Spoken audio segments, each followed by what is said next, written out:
Hello, citizens! Star Citizens Patch 3.15 adds some much needed love to trading. In addition to refresh amounts being updated for many commodities, the error code 30,000, also known as a 30k, is no longer the bane of traders everywhere. 30k protection is in for 3.15. So you're looking to get back into the trade lanes, but maybe you've been away for a while. So we're going to dust off those trade ships, go over some info that you'll need to know to take advantage of 30k protection, and brush up on what routes are good for your freighter of choice, and what you should avoid. Routes have not been majorly adjusted, so if you have one that you prefer from previous times, you shouldn't see much change. However, if you do want that refresher course, keep watching. First off, let's go over 30k protection. What is it? So let's say you've bought some cargo, you're going to go sell, and oh no, a 30k. Don't panic. Now when you experience a 30k, your ship will be returned to any ASOP terminal of your choice. For example, if you 30k and log in at Area 18, all you have to do is travel to an ASOP terminal and spawn the ship at your location. This will localize the ship to your area and allow you to go back and sell cargo from the ship. This new protection also allows ship inventory and physical loot inside the ship to persist as well, allowing you to finally make use of those gun racks. Now, there is a very important caveat here. The system that saves your ship can take up to 10 minutes to resync from a 30k. While most train rides will cover this timer, spawning at a quicker station like an R&R or Port Olisar may give you a claim option on the ship before the heartbeat system resyncs. Do not claim the ship. I repeat, do not claim. Do not claim. Just in case, one more time, do not claim the ship. Simply wait 5 to 10 minutes and check the terminal again. A few minutes is a small price to pay compared to accidentally claiming salvageable cargo. Do not claim. Keep in mind that 30k protection does not apply to situations such as a crash to desktop or willingly leaving the game. It will only save a ship in the event of a server crash. This also being a new feature, it may not work 100% of the time. Now that you know how to keep your cargo safe, let's look at some cargo to run. While trade might not be the most optimal way to make money with some of these ships, we're going to list routes for them anyway, for those who want to make money without mining or hunting bounties. Unless listed otherwise, each route loop has been tested at around 20 minutes a run to a major port city. The upcoming commodities are what I consider a bulk list of things. Things that are geared towards hauling in a large ship. These will fare better the more cargo capacity you have.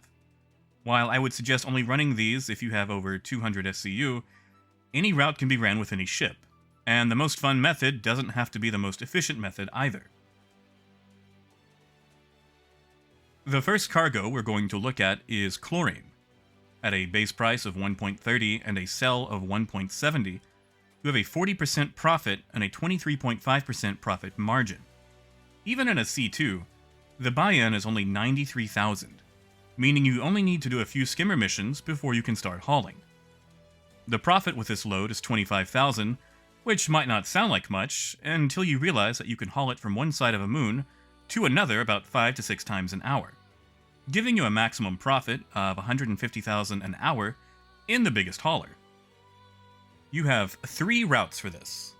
The first is ArcCorp 157 to Deacons, both on Yela around Crusader.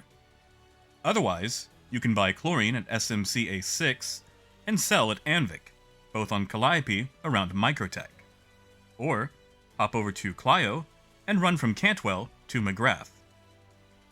Now, you're not going to use Chlorine to make your millions, but it's a nice springboard for quickly building up cash. After we've built up our money to the appropriate amount, we can switch to Scrap or Fluorine. Let's look at Scrap first. Scrap has a base price of 1.35, although it will sometimes display as 1.36. With a sale price of 1.85, you have a 50-cent profit and a 27% margin, one of the highest available. With a C2, the buy-in is about 94,000 with a profit of 34,000. Scrap can be picked up at Grimhex, various R&Rs, and Magda and sold to Port Olisar, Orzen, or scrapyards, depending if they're working. Be advised that Orzen is an exact copy of Port Olisar's demand lists, and it is not advised to go there due to long travel times. So if you are trading scrap, Olisar is going to be your destination. Keep in mind that the Armistice Zone does not prevent fire, and you may want an escort while your cargo sits unattended on Olisar's pads. A pilot can comfortably do about 4 to 5 scrap runs an hour. With the largest hauler, that's about 139,000 to 174,000 an hour. Just be advised that any cargo to Olisar is risky, and scrap runs are well known to people looking to separate you from your money. The next route we'll look at is Fluorine. My personal favorite. Fluorine has a base price of 2.35 and a sell price of 2.96. Your profit is 61 cents with a margin of 20.6%. While your margin is lower, your overall profit is higher than previous commodities listed. With a C2, your buy-in is a higher 164,000 and a profit of 42,000 a run. Fluorine follows the exact same routes as Chlorine. You can purchase at ArtCorp 157 and sell at Deacons, both on Yela around Crusader. If Deacons is full, take it to Hicks Research on Sellen or even Grim Hex. Alternatively, you can buy at SMCA 6 and sell at Anvik, both on Calliope around Microtech. As a third option, there's always Cantwell to McGrath, both on Calliope. If you run into any issues unloading or major price drops, Fluorine can be sold at any outpost that sells medical supplies or major port cities. It's also worth noting that Loveridge Mineral Reserve on Lyria has an unusually high amount of fluorine. Most locations can support multiple traders hauling fluorine, but Loveridge definitely takes the cake. If you run into any issues trading, Loveridge is near guaranteed to have base price fluorine and a steady supply, no matter how many ships you have waiting to fill up. The only downside is that the closest port is Area 18, lowering your runs per hour to about 3 instead of 6. Titanium is our next commodity. With a base price of 7.10, a sell price of 8.90, titanium has a profit of 1.8 and a margin of 20.2%. In a C2, it's a near 500,000 buy-in, with a profit of 125,000. 3 runs an hour equals about 375,000. Titanium has a few different locations to pick up from. Its most popular is going to be on Ariel near Hurston, at either Bezdek or Lathan. That's because both locations also sell Larinite, the most profitable legal commodity in the game. Be advised that Ariel is a hotspot for piracy and hostile action. These two also field the most titanium of all outposts. If you buy here, take to Loreville for a quick payday. Alternate routes will also be found around ArtCorp. Shubin Mining SAL2 and SAL5, both on Lyria, offer titanium as well. However, their refresh rate is far below Ariel's, meaning that continued bulk trade will quickly cause prices to soar. If you're noticing your price climbing each time you come back, it's time to move on. Lastly, Humboldt on Lyria has a small supply of titanium that is worth looking into during trade surges. While it has a pitiful refresh rate, the uneven terrain and lack of Armistice Zone keeps many traders away, rewarding those who dare risk it. Cantwell on Clio and Tram and Myers on Sellen offer similar refresh rates, but much easier landing areas, guaranteeing high prices on titanium and making them places to avoid. Next up is Astatine, which is similar to titanium. A base price of 7 and a sell price of 9 nets us a 2 UEC profit and a profit margin of 22.2%. In a C2, our buy-in is 495,000 and our profit is 139,000 per run, equaling about 417,000 an hour. While Astatine has a slightly higher profit than titanium, it's offset by a much lower refresh rate at all locations. Woodruff on Ida around Hurston is the most plentiful supplier of Astatine, but its refresh rate is a fraction of Ariel's titanium production. You can expect the price of Assatine to surge at peak times. If Woodruff is priced too high, check Ryder on ETA. Schubin SMO22 or SMO10 on Microtech carry similar supplies and may be visited less due to Microtech's atmosphere and weather. ArcCorp Mining 056 on Walla caps at about 300 SCU, making it a mixed good to carry with the location's Larinite, but has a poor refresh rate. If you're hauling in a ship with less than 300 SCU, ArcCorp 061 on Walla should be your destination. It has a maximum of 300 SCU of Astatine, but refills its stock in about 30 minutes. It may not be sustainable for repeated use, but it's worth visiting from time to time. While there are other locations that carry Astatine, their refresh rate is low and will lead to terrible pricing at pretty much all times. The next commodity is an honorable mention of sorts, and that commodity is gold. With a base price of 5.41 and a sell price of 6.41, we have a profit of 1 and a margin of 15.6%.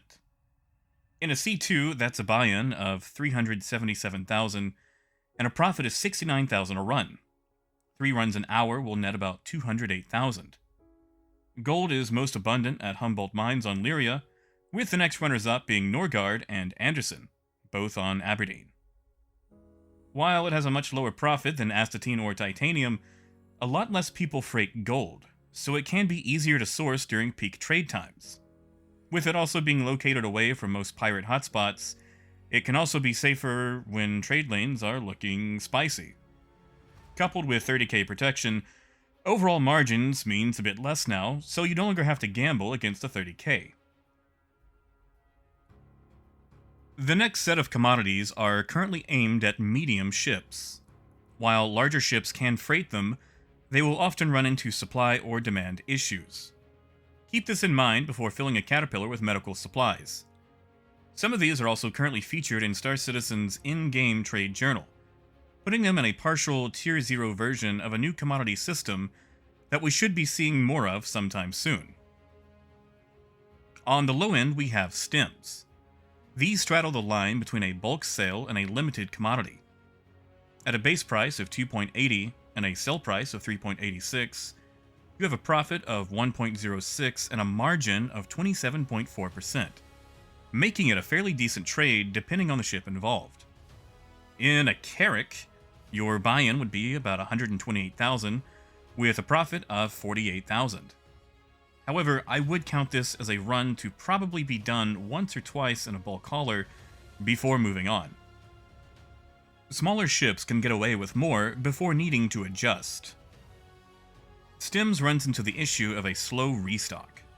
All 4 locations that sell them have a slow refresh rate and a low cap, meaning that heavy trade will quickly deplete them.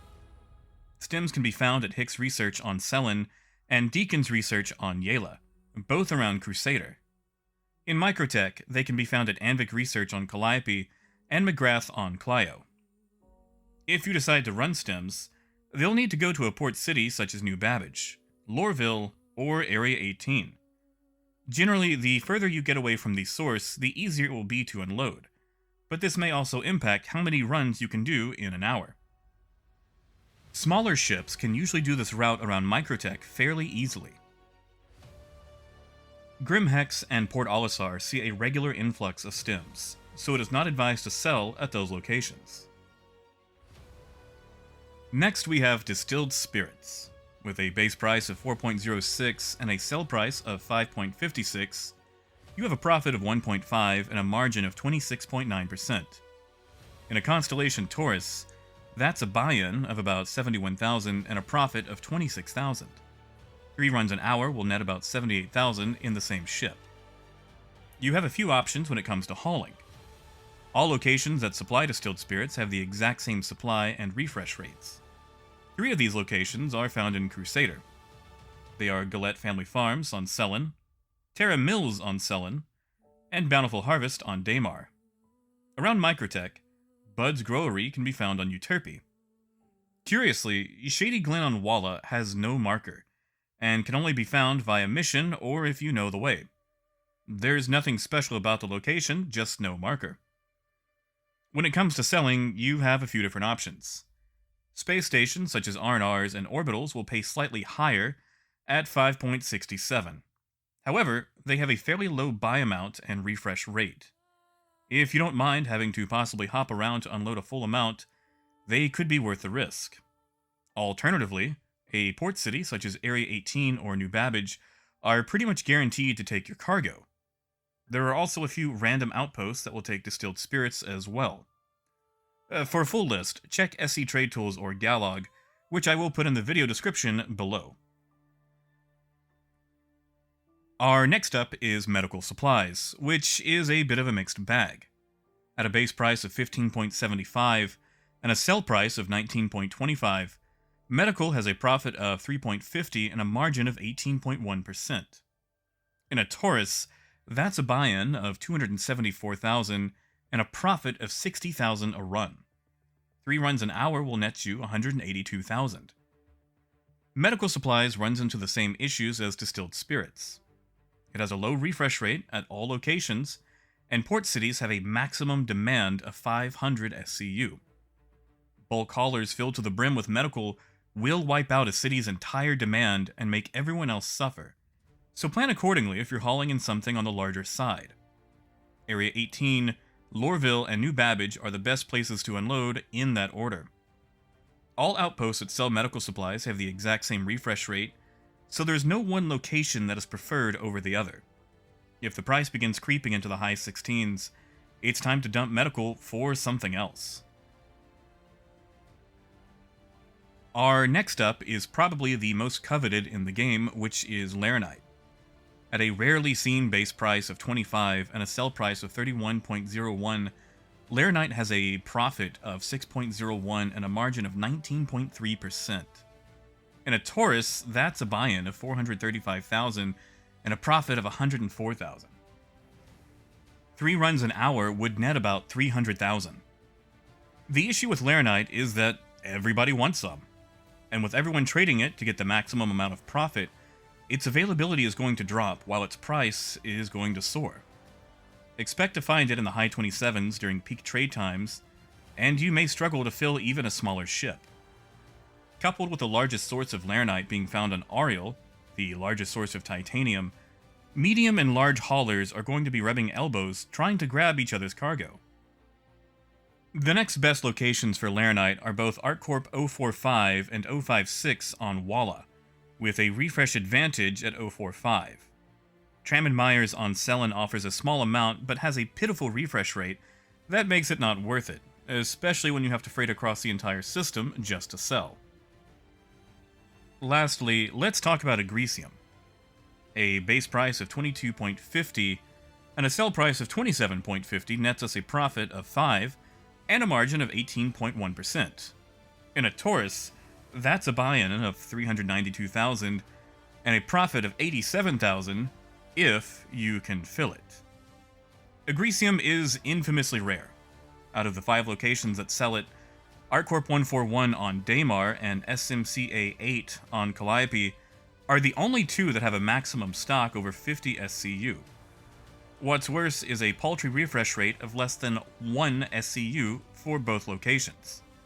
Cantwell on Clio offers the highest potential refresh rate of 6 SCU a minute. If you're attempting to fill a ship with a Greasium, you're going to be waiting a long time for refresh ticks to go through. Ultimately, I would not make this a main cargo.